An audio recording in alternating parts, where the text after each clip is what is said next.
Hello dear viewers, কেমন আছেন সবাই? আশা রাখছি বেশ ভালো আছেন। আজকে আমি আপনাদের সামনে এসেছি দুটো টপিক নিয়ে। আমরা গত ক্লাসে শিখেছিলাম সিম্পল সেন্টেন্স এবং তারপরে ক্লজ সম্পর্কে জেনেছিলাম। সো আজকের ক্লাসটা ভালো করে বোঝার জন্য অবশ্যই সেন্টেন্সের পার্ট 3 দেখে আসতে হবে, কারণ ক্লজ ভালোভাবে বুঝতে না পারলে কম্পাউন্ড এবং কমপ্লেক্স সেন্টেন্স সম্পর্কে ভালো করে বুঝতে পারবে না। সো আমরা একটু বোর্ডে খেয়াল করি। এখানে দেওয়া আছে কম্পাউন্ড সেন্টেন্স।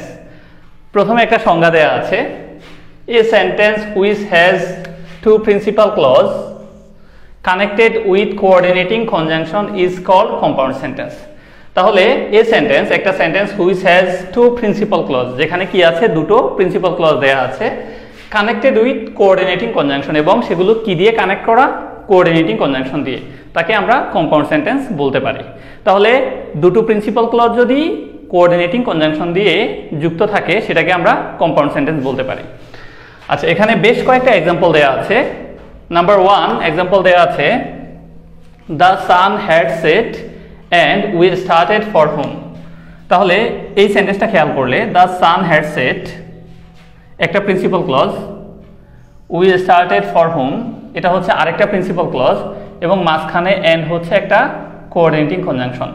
তাহলে দুই পাশে দুটো প্রিন্সিপাল ক্লজ রয়েছে এবং এই ক্লজগুলো কিন্তু স্বাধীনভাবে অর্থ প্রকাশ করতে পারে। আমরা গত ক্লাসে সেই বিষয়ে জেনেছিলাম। এবং মাঝখানে একটা কোঅর্ডিনেটিং কনজাংশন এন্ড রয়েছে। সো এই সেন্টেন্সটাকে আমরা কি বলতে পারি? আমরা কম্পাউন্ড সেন্টেন্স বলতে পারি। নাম্বার 2 এক্সাম্পল দেওয়া আছে, read the news paper and B wise. তাহলে এখানে রিড দ্য নিউজ পেপার এটা হচ্ছে একটা প্রিন্সিপাল ক্লজ, বি ওয়াইজ এটা হচ্ছে আরেকটা প্রিন্সিপাল ক্লজ, এবং মাঝখানে এন্ড হচ্ছে একটা কোঅর্ডিনেটিং কনজাংশন। তাহলে দুই পাশে দুটো প্রিন্সিপাল ক্লজ রয়েছে এবং মাঝখানে একটা কোঅর্ডিনেটিং কনজাংশন আছে। সো এই পুরো সেন্টেন্সটাকে আমরা কি বলবো? কম্পাউন্ড সেন্টেন্স বলবো। নাম্বার 3 এক্সাম্পল দেওয়া আছে, I love her but she hates me. So এখানে আই লাভ হার এটা হচ্ছে একটা প্রিন্সিপাল ক্লজ, কারণ স্বাধীনভাবে অর্থ প্রকাশ করতে পারে সেন্টেন্স থেকে আলাদা করলেও। বাট শি হেটস মি এটা হচ্ছে আরেকটা প্রিন্সিপাল ক্লজ, এটাকেও যদি আলাদা করি অর্থ প্রকাশ করতে পারে, এবং মাঝখানে বাট হচ্ছে কি একটা কোঅর্ডিনেটিং কনজাংশন। তাহলে দুই পাশে দুটো প্রিন্সিপাল ক্লজ এবং মাঝখানে একটা কোঅর্ডিনেটিং কনজাংশন। সো এটাকে আমরা কি বলতে পারি? কম্পাউন্ড সেন্টেন্স বলতে পারি। আচ্ছা, এখানে আরেকটা এক্সাম্পল দেওয়া আছে, he is poor but honest. So এটা দেখলে অনেকের কনফিউশন তৈরি হতে পারে যে হি ইজ পুয়ার বাটের পর তো সাবজেক্ট ভার্ব দেয়া নেই, তাহলে এটা কম্পাউন্ড কিভাবে হয়? এখানে একটা ইন্টারেস্টিং বিষয় হচ্ছে, অনেক সময় কম্পাউন্ড সেন্টেন্সের দুটো অংশের সাবজেক্ট যদি একজনকে বোঝায়, যেমন এখানে he is poor but honest, যে গরিব সেই কিন্তু সৎ, তার মানে একজন ব্যক্তি। সো একজন ব্যক্তিকে বুঝালে দুটো অংশের সাবজেক্ট উল্লেখ করতে হয় না। অনেক সময় দেখা যায় যে শর্ট আকারে থাকে, অর্থাৎ সাবজেক্ট ভার্ব উল্লেখ থাকে না। সো এই সেন্টেন্সটাকে চাইলে আমরা লং ফর্মে এইভাবে লিখতে পারতাম, he is poor but he is honest. তবে অনেক সময় কন্ট্রাক্টেড ফর্মে দেয়া থাকে, অর্থাৎ শর্ট ফর্ম দেয়া থাকে। আচ্ছা, আমরা এবার আরেকটা ব্যাপার দেখব। গত ক্লাসে আমরা এই বিষয়টা শিখেছিলাম যে কোঅর্ডিনেটিং কনজাংশন চেনার একটা সহজ উপায় হচ্ছে ফ্যান বয়েজ, এই দুটো শব্দ মনে রাখা। ফ্যান বয়েজ দিয়ে আমরা কি বুঝতে পারি? যেই লেটারগুলো এখানে দেওয়া আছে, যেমন এফতে ফর, এতে অ্যান্ড, এনতে নাইদার নর, বিতে বাট, ওতে অর বা আইদার অর, ওয়াইতে ইয়েট এবং এসতে সো। সো প্রত্যেকটা লেটার কিন্তু এক একটা কোঅর্ডিনেটিং কনজাংশনকে নির্দেশ করে থাকে, রাইট?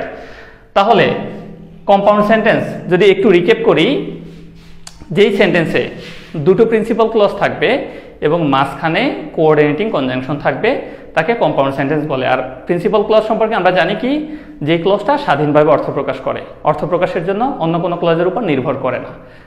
সো এখন আমরা শিখবো হচ্ছে কমপ্লেক্স সেন্টেন্স কাকে বলে। এর আগে আমরা কম্পাউন্ড সেন্টেন্স সম্পর্কে জেনেছি। বোর্ডের মধ্যে কমপ্লেক্স সেন্টেন্সের একটা সংজ্ঞা দেওয়া আছে, a sentence which has a principal clause and one or more subordinate clause is called complex sentence. তাহলে যেই সেন্টেন্সের মধ্যে একটা প্রিন্সিপাল ক্লজ থাকবে এবং এক বা একাধিক সাবঅর্ডিনেট ক্লজ থাকবে তাকে আমরা কি বলতে পারি? কমপ্লেক্স সেন্টেন্স বলতে পারি।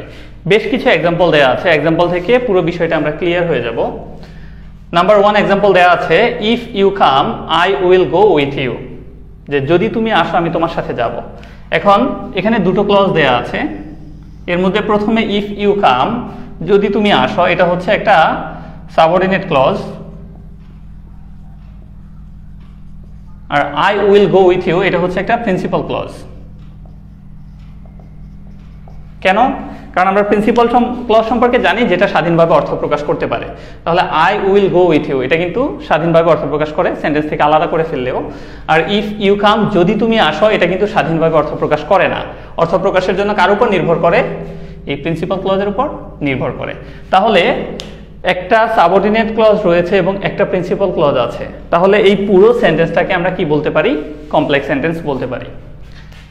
নাম্বার 2 এক্সাম্পল দেয়া আছে, as he called me I responded to him, যেহেতু সে আমায় ডেকেছিল আমি তার ডাকে সাড়া দিয়েছিলাম। তাহলে এখানেও same, as he called me এটা হচ্ছে একটা সাবঅর্ডিনেট ক্লজ এবং আই রেসপন্ডেড টু হিম এটা হচ্ছে একটা প্রিন্সিপাল ক্লজ। কারণ অ্যাজ হি কল্ড মি যেহেতু সে আমায় ডেকেছিল এটা কিন্তু স্বাধীনভাবে অর্থ প্রকাশ করে না, যেহেতু সে ডেকেছিল তারপর কি হয়েছে একটা অর্থ বাকি থেকে যায়। সো আই রেসপন্ডেড টু হিম এই অংশটা বলার পরে কিন্তু পুরো সেন্টেন্সটা মিনিংফুল হয়। তাহলে প্রথম অংশটা হচ্ছে সাবঅর্ডিনেট ক্লজ এবং পরেরটা হচ্ছে প্রিন্সিপাল ক্লজ। তাহলে একটা হচ্ছে সাবঅর্ডিনেট ক্লজ দেয়া আছে, একটা প্রিন্সিপাল ক্লজ দেয়া আছে। সো এই পুরো সেন্টেন্সটাকে আমরা কি বলতে পারি? কমপ্লেক্স সেন্টেন্স বলতে পারি। Number 3, wait this place until I come back, যে এই জায়গাতে অপেক্ষা করো আনটিল আই কাম ব্যাক, যতক্ষণ আমি ফিরে না আসি। তাহলে এখানেও সেম, ওয়েট দিস প্লেস এটা হচ্ছে একটা প্রিন্সিপাল ক্লজ, কারণ এই অংশটা স্বাধীনভাবে অর্থ প্রকাশ করে। আর আনটিল আই কাম ব্যাক এটা হচ্ছে একটা সাবঅর্ডিনেট ক্লজ, কারণ যতক্ষণ আমি ফিরে না আসি এই অংশটা কিন্তু স্বাধীনভাবে অর্থ প্রকাশ করে না, অর্থ প্রকাশের জন্য প্রিন্সিপাল ক্লজের উপর নির্ভর করে। তাহলে এটাকে আমরা কি বলতে পারি? একটা কমপ্লেক্স সেন্টেন্স বলতে পারি, কারণ একটা প্রিন্সিপাল ক্লজ রয়েছে, একটা সাবঅর্ডিনেট ক্লজ রয়েছে। সো আরেকটা বিষয় আমরা দেখি, কমপ্লেক্স সেন্টেন্সের মধ্যে কিন্তু কিছু সাবঅর্ডিনেটিং কনজাংশন বা রিলেটিভ প্রোনাউন অথবা রিলেটিভ অ্যাডভার্ব থাকে। যেমন এখানে বেশ কিছু কনজাংশন বা রিলেটিভ প্রোনাউন অ্যাডভার্ব আমি লিখেছি, ইফ, দো, although, before, after, as, because, since, so that, unless, when, where, why, who, how, till, until. So এই কনজাংশনগুলো বা রিলেটিভ প্রোনাউন বা অ্যাডভার্বগুলো নর্মালি হচ্ছে সাবঅর্ডিনেট ক্লজের সাথে থাকে। প্রিন্সিপাল ক্লজের সাথে এটাকে কানেক্ট করার জন্য সাবঅর্ডিনেট ক্লজের সাথে নর্মালি এই কনজাংশনগুলো দেয়া থাকে। আচ্ছা, তাহলে আশা রাখছি কমপ্লেক্স সেন্টেন্সটা তোমাদের ক্লিয়ার হয়েছে। যদি আরেকটু রিক্যাপ করি তাহলে এরকম হয়, যে সেন্টেন্সের মধ্যে একটা প্রিন্সিপাল ক্লজ থাকবে এবং এক বা একাধিক সাবঅর্ডিনেট ক্লজ থাকবে তাকে আমরা কমপ্লেক্স সেন্টেন্স বলতে পারি। সো আজকে আমরা দুটো বিষয় শিখলাম, একটা হচ্ছে কমপ্লেক্স সেন্টেন্স আর একটা হচ্ছে কম্পাউন্ড সেন্টেন্স। আশা রাখছি এই দুটো বিষয় পুরোপুরি ক্লিয়ার হয়েছে তোমাদের। সো আজকে এখানেই শেষ করব। সবাই ভালো থাকো, সুস্থ থাকো, স্টে কানেক্টেড উইথ আস। পরবর্তী কোনো ক্লাসে দেখা হবে। আল্লাহ হাফেজ।